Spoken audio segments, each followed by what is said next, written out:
Okay, so it turns out that at 10 o'clock, another guy named Tim, about 50 miles from here, is going to be introducing the iPhone 5.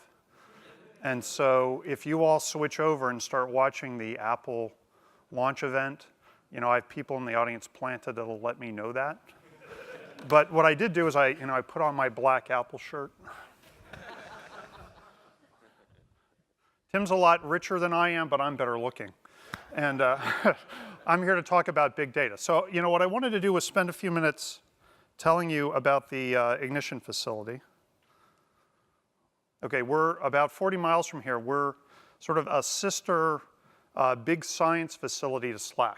So the difference between sort of, you know, Jacek and SLAC and Tim and the NIF is the overall organization within the Department of Energy that we get our funding from. I'm NNSA, and SLAC is Office of Science, but at the end of the day, we all roll up to the DOE.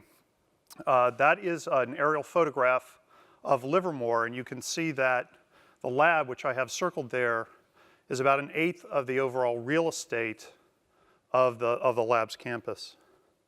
So this is what we do there. We get things very, very hot. So, you know, what CERN does is get things moving really fast and then smash them into each other and then try to figure out what happened. You know, what we do is take a tiny little target and hold it very, very still in the middle of a huge target chamber that kind of looks like the Death Star. And then we bombard it with laser beams, and that heats the target up to about 10 million degrees, between 10 million and 100 million degrees C, and puts the target under incredible pressure. Now, what's in that target are isotopes of hydrogen, right? So if you can take hydrogen and get it really hot and smash them together, they'll fuse to helium, and because E equals mc squared, you get more energy out than you put in, and you have a pathway to carbon-free energy. Okay, so this is what NIF looks like from the top. You could play 2 soccer games on top of NIF at the same time, and I'll explain why NIF has to be so big. It's because of the laser amplifiers, right? So most of that facility is taken up by 2 laser bays, and you're looking at half of the NIF laser core here. So these are 96 beams, and then you can see that we have a hard hat circled, you know, for scale. That room is about it's about 400 feet in length. So, you know, if you were Barry Bonds standing about where the viewer is in the photograph, you know, and you hit a ball to the other end, that would be a home run. Okay, now that's the target chamber. So the target chamber doesn't look like this anymore. This is when we were still commissioning it, but the target is that. Okay, so the target is a tiny, tiny, tiny little target, and the reason for that is when you get the plasma burning, you know, too much plasma is a bad thing, right? Too much plasma is a hydrogen bomb. So, you know, what you want is a tiny, tiny, tiny amount of fuel, because that tiny amount of fuel gives off lots of energy.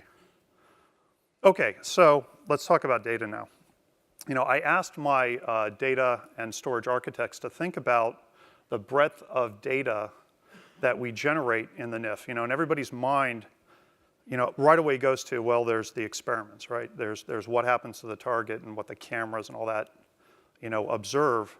But it turns out there's a lot more, right? There's the email that the scientists write to each other. There are the memos they write to each other. There are the PowerPoint presentations where they summarize their findings. There's all the data on the actual performance of the machine. You know, when I was hearing the talk about the Comcast network yesterday, and you know, you made the comment that tiny little things, you know, really can screw with you at scale. You know, we have that problem as well. We have so many parts in the NIF that if any of them misbehave, right, we can have cascading failures. So we have a lot of data that's generated by the machine so that we can diagnose or even prevent problems with the machine itself. It turns out, actually, we generate more data observing the machine than we do observing plasmas. Okay, so, you know, the business we're in is high temperature and pressure, but the bulk of our data comes from the machinery that actually generates that stuff. But, you know, what I want to talk about, because I think it's the most interesting piece of it, is the experimental data. And, you know, I don't want to talk about how big we are, because we're actually fairly modest. I want to talk about the diversity of the data that we have and some of the lessons that we learned as we were trying to make that data useful to its users. Okay, so this is a cartoon of the target chamber. And this structure is about 30 feet in diameter, right? So if we were in the NIF now and you were looking at it, you could only be seeing a very small portion of it. But the basic idea is you stick instrumentation in through the portals in the target chamber so that you can observe the physical effects that occur when the plasma starts to burn. Okay, so we have thermometers, which are X-ray oscilloscopes. We have cameras that can take pictures of events that last, picoseconds, and all kinds of other instruments that generate data that ultimately end up in our analysis pipelines that give the scientists some overall feeling for what happened during the experiment. So this is an actual picture of a diagnostic. This is the Dante diagnostic. So this is a thermometer capable of measuring temperatures, like we talked about, up to 10 million degrees or so. Okay, so just a little bit about the structure of our data. Everything has what we call a data taxon, which is a label or a tag that explains what the data item is independently of how we physically store it in our database. Okay, so what we're looking at here is the representation of the raw data of the Dante diagnostic. That's the top row. That's what the instrument actually would have recorded during the event. Okay, and then you can see, let's see, I do have a laser pointer. We run the diagnostic through a pipeline of analysis. So this is a scientific workflow that corrects the raw result using calibration. And basically, you can think about this as the process of, if you've ever taken a picture with a digital camera and you notice that, sometimes you get what we call hot pixels, pixels that are just stuck on, right? You have to subtract those out of the scientific data that you record with instrumentation. Otherwise, that will show up as signal, as temperature. Okay, so the scientific workflows take care of correcting the raw data for instrument imperfections. Okay, and what that second taxon is telling you there is that you're looking at a corrected version of that raw data. Okay. So I want to talk now about the evolution of how we tried to disseminate data to the scientific community and what worked and what didn't. And I'm really hoping that this can spur some conversation tomorrow. I'm interested in other things people have tried that have worked or things that people have tried that have failed.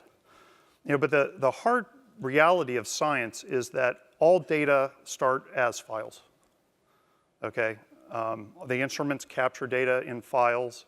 And all the scientific tools that the scientific community, at least our scientific community, uses is file-based. If we try to tell them, well, write yourself a SQL statement, they sort of look at us like we're from Mars, right? So, at the end of the day, we have to go back to file systems as a primary metaphor for the presentation of data. But we'll talk about these other stages. The other harsh reality is, and Oliver from eBay used to say this, right? There is no IT, right? IT can't keep up with the appetite for analytics, right? By the time you get requirements for an application, the users have either already written it themselves, or the need for it's obsolete, right? So one of the stressors that pushed us to these other methods was the fact that we just couldn't build applications fast enough. Okay. So let's talk about web pages, right? The web pages are sort of how people query databases these days. So this is a cartoon of one of the first web pages that we built. And there's not a lot of intelligence in the middle tier application here. In fact, the way we implemented this was with PL SQL, which is a procedural programming language for the Oracle database that generates HTML. Now, what we found was very useful to us was if we could make every page, every query that gets written a RESTful URL. And that way, you can copy and paste this into an email and send it to somebody and they can put it in their browser and then they get the same query result that you had. Okay.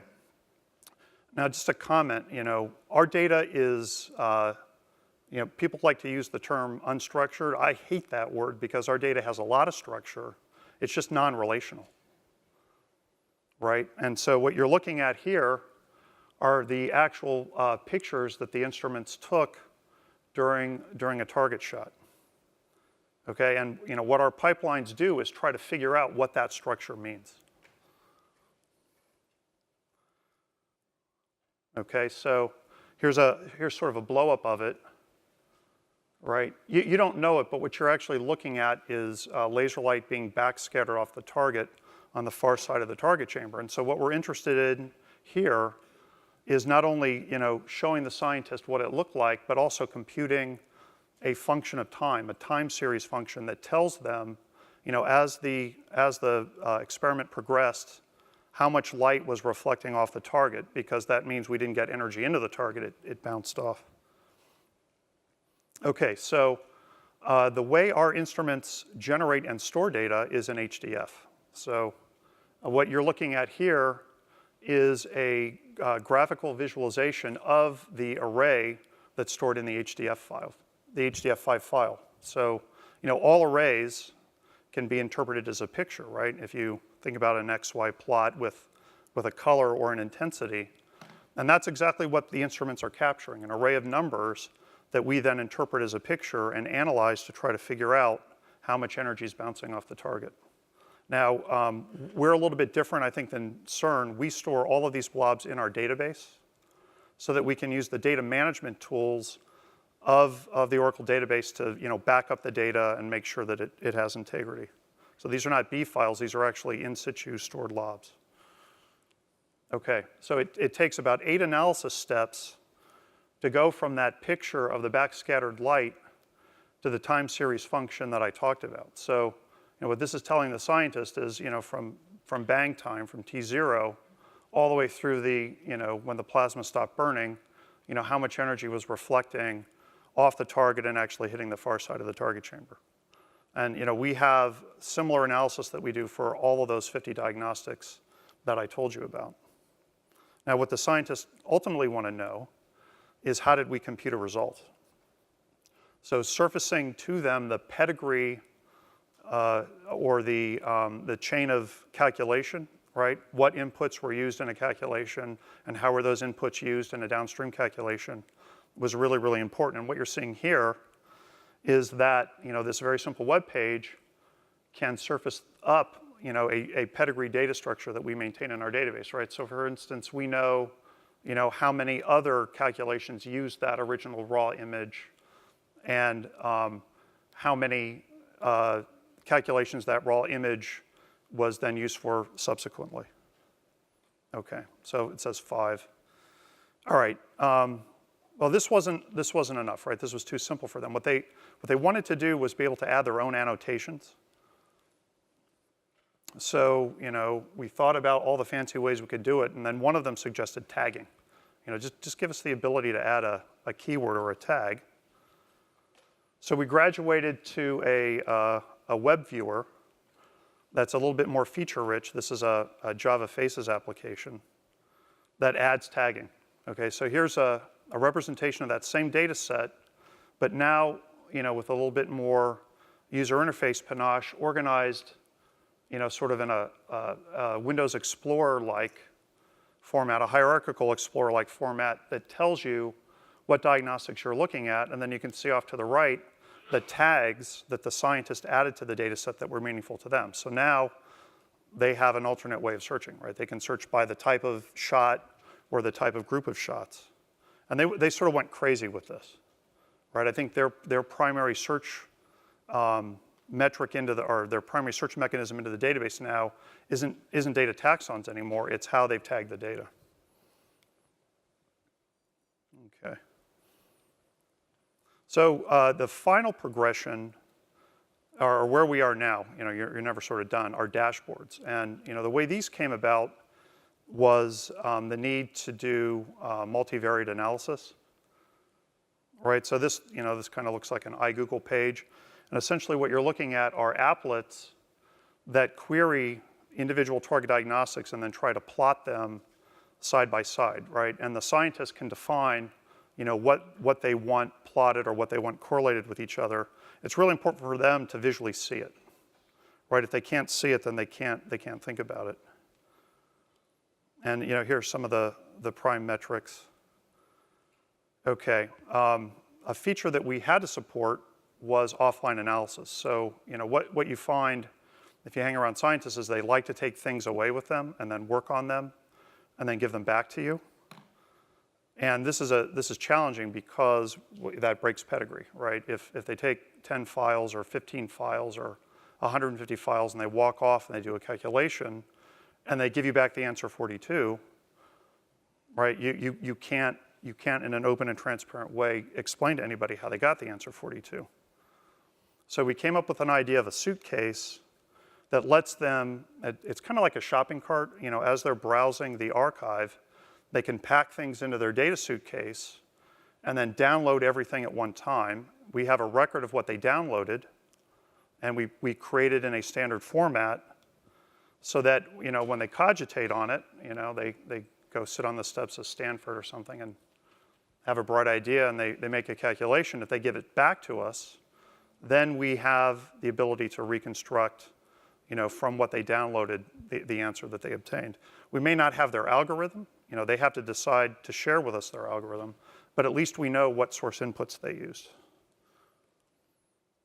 Okay, actually this is where we are now. We had a meeting in February where we wanted to talk about the lack of communication in our program. And finally, at the end of the day, all science is really a sociological activity, right? I mean, what you're trying to do is leverage the brain power and the collaborative power of the scientists that work for your program.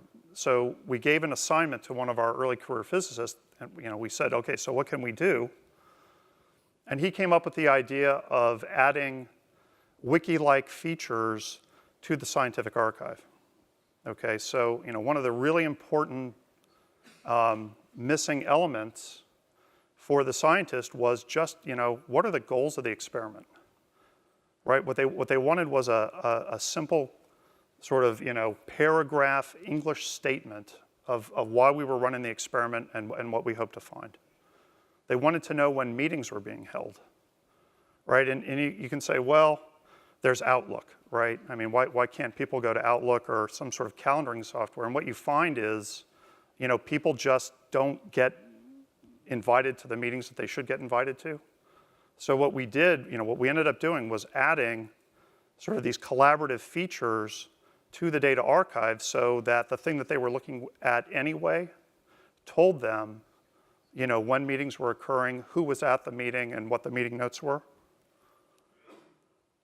So here's an example of the annotations, right? These are very valuable, right? These tell you what we're doing and whether or not we had success with the shot.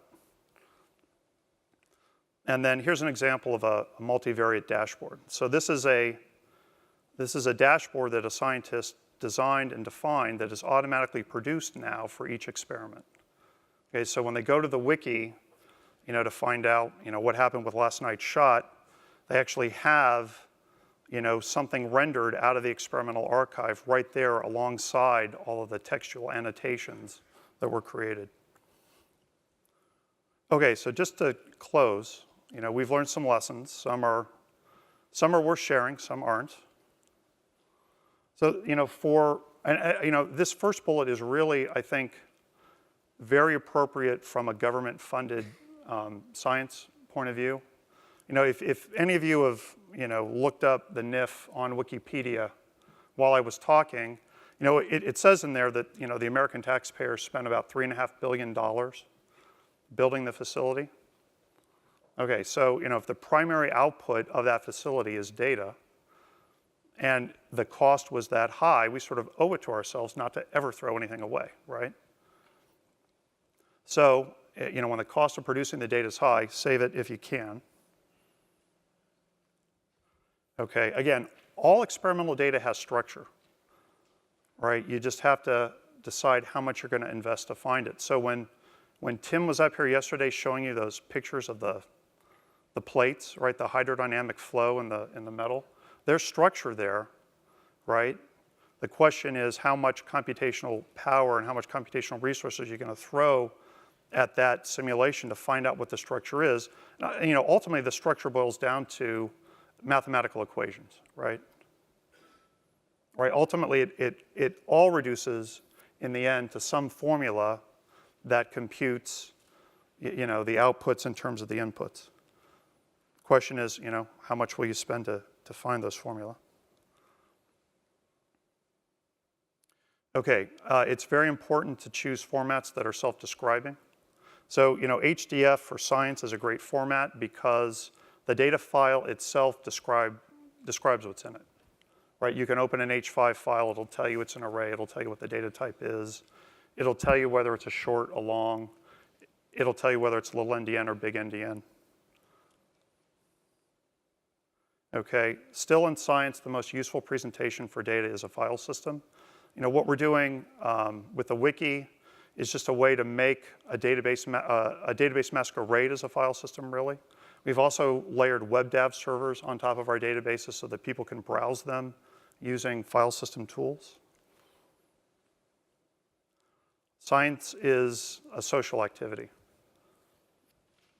right? And we could have a whole probably workshop on the types of collaborative tools that science uses to disseminate data, not only locally, but to worldwide teams. And if you listen to your users, they'll tell you the way to go. Okay. Any questions?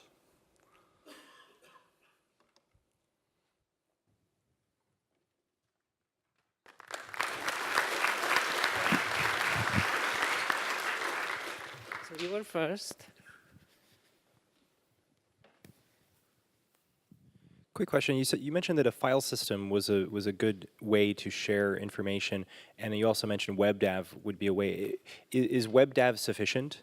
And also, what are your thoughts about object storage and Right. Okay. So file systems probably aren't a good way. They're sort of the way that the users demand. Right. The tool, at least in our case, the tools that the users use, need to open something, right? They need to read a file, process it, graph it, do whatever to it. So it's not so much that we wanted to do it that way. We just had no choice. Now webdav is good if all you're doing is reading. It's terrible if you have to write. And the reason, of course, is webdav is sort of file system over HTTP. File systems are inherently stateful. HTTP is inherently stateless, right? And so you can really get yourself into really significant jams if you're trying to transact against a webdav file system. So if you want to use it to read or present, great. Anytime you want to write, forget it. There was a third part to your question, objects.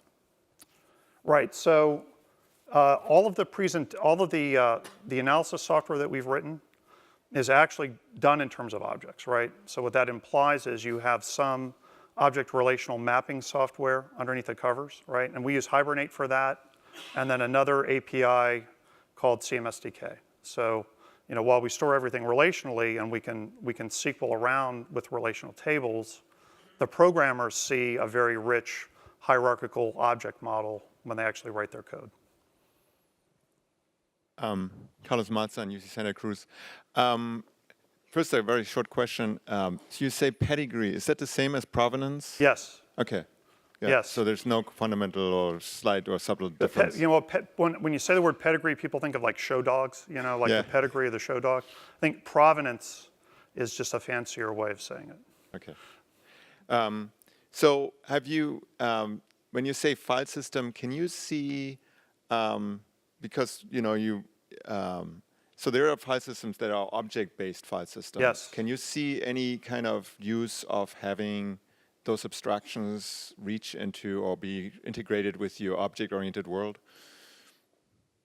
Possibly, right? The real issue is that at least for us, right? Ultimately, the analysis code it's a language that looks a lot like Fortran, right? So you'd almost need an object extension of Fortran to be able to do that mapping for you, right? So what we do is, what we're starting to get into, and this is the way we're, I was going to present on this, but it's still too new for me to really talk about with any experience.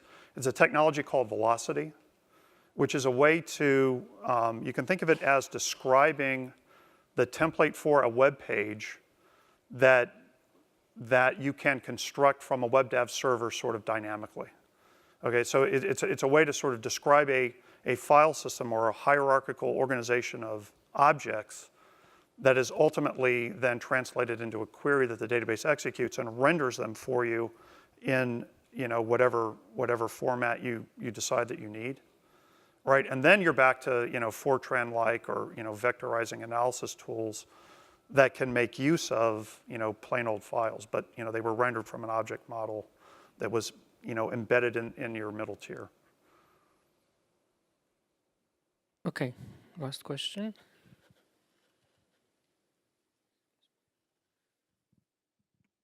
Philip Bundebrunner from Oracle Labs. Have you considered Oracle file system, and if not, why not? So do you mean DBFS? Right. Yes, we were early testers of that.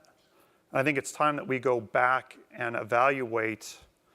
Okay, so what he's talking about is an NFS client that ultimately materializes a relational database as an NFS file mount, right? And what's cool about this feature is that the actual directory structure that the file system client uses can be the result of a query. So I can write a query that materializes a file system that doesn't actually exist, right? I can take my employee table and turn all my employee rows into text files and sort of organize them by department, because of a row set that's returned from a query. Our issue with that is there's no CIFS client. What we really need, because a lot of our, CIFS and Mac OS really, right? I mean, most of our users are Windows-based or Macintosh-based. So that was sort of, one practical constraint. The other thing is when we tested it, it just wasn't performant enough. But that was a couple of years ago. I think we sort of owe it to ourselves to go back and take a look at that. All right, thank you very much. Okay.